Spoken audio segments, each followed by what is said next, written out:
15 dernières années, ce qu'on a découvert, c'est que le magnésium était l'ion, la molécule, le métal fondamental de l'équilibre ionique. Le magnésium était l'élément fondamental de la régulation des flux intra- et extracellulaires. Nous sommes un assemblage absolument extraordinaire, c'est-à-dire qu'il est l'être humain, le cerveau humain, ne peut pas concevoir les milliards d'échanges par seconde qui se font dans le corps humain. C'est au-delà de l'imagination de l'esprit humain. Et ces systèmes de flux, ils sont réglés par des gradients électriques, c'est-à-dire par des différences de niveau électrique, comme dans une pile, entre l'extérieur de la cellule humaine et l'intérieur de la cellule humaine. Et ce gradient électrique, aujourd'hui, l'un des principaux ions qui contrôle ce gradient électrique, c'est le magnésium.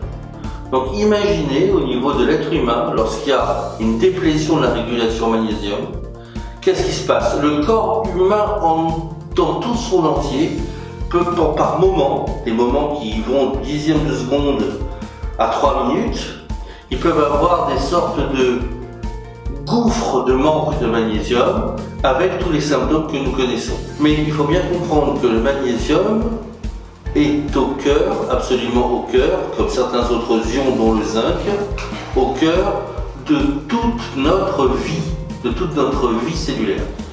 Sans magnésium, il n'y a pas de vie cellulaire, et avec des dérèglements au magnésium, l'homme vit dans une sorte de pseudo-subpathologie permanente qui fait qu'il n'est pas bien.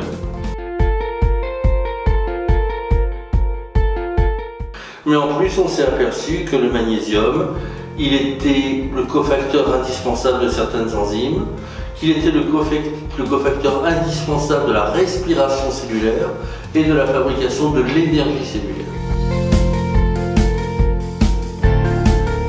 La crampe, les palpitations, les tremblements de paupières, le cassage, qu'on se sent cassé sans énergie, tout ceci bien sûr est en relation avec plein d'autres systèmes, c'est en relation avec l'hypoglycémie, c'est en relation avec la non-saturation de certains récepteurs au niveau cérébral.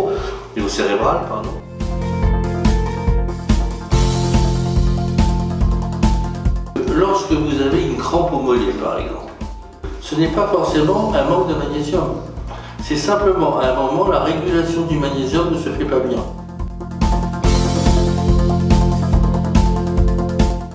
Le problème de l'ensemble des magnésiums, de la quasi-totalité des magnésiums aujourd'hui commercialisés, c'est que ce sont des sels de magnésium.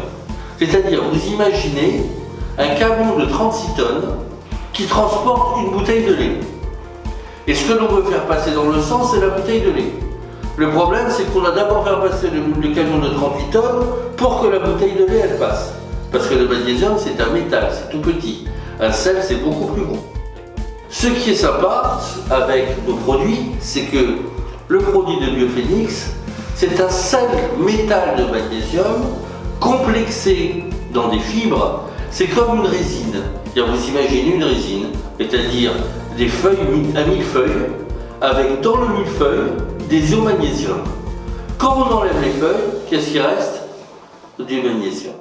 Donc l'avantage du magnésium Biophénix, c'est que comme il n'a pas ce problème d'être dans un camion pour traverser les parois et arriver dans le sang, il est directement disponible. Ces bouteilles de litres de lait, elles vont se détacher du filet dans lequel elles sont et passer directement dans le sang. C'est pour ça qu'elles sont très bien disponibles, c'est pour ça que ce magnésium marche exceptionnellement bien et c'est pour ça aussi qu'on n'est pas copiable.